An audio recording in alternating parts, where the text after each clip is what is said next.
ya, mau gerak nih. Bentar lagi ya. Pesan aja satu buat saya. Kopi pancong ya. Oke. Ini tunggu aja bentar ya. Pak, mau kemana Pak? Sudah rapi, wangi pula.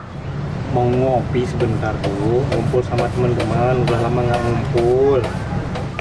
Pak, warung kopi ditutup sementara. Kok tutup? Nggak bisa seperti ini, Bu. Ditutup sementara, Pak. Hindari tempat kerumunan orang. Lagi musim virus corona, bahaya. Bu. Semuanya itu sudah ada yang ngatur.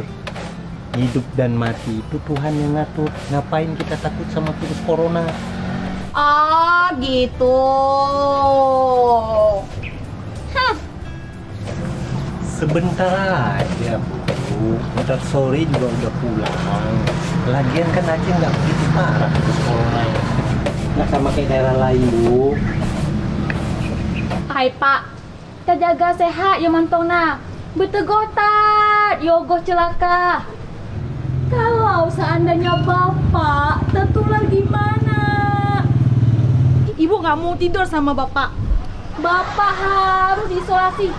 Kalau perlu, Bapak diisolasi di dalam tanah sekalian. Masa Ibu nggak mau tidur lagi sama Bapak? Kalau Bapak diisolasi berarti mati dong Bapak. Kan tidak apa-apa. Hidup dan mati Tuhan yang atur. Alah, Bu. Pak, pemerintah sudah menghimbau kita harus berada di rumah dulu untuk memutuskan rantai penyebaran virus corona. Pak, kalau bukan kita yang harus percaya dan melaksanakan instruksi pemerintah, siapa lagi, Pak? Kan nggak salah, Pak. Kita melaksanakan apa yang diinstruksikan oleh pemerintah. Karena di keramaian itu cepat perkembangan penularannya, Pak. Makanya dari itu kita ikhtiar. Paham, Pak? Tapi Bu, Tapi apa?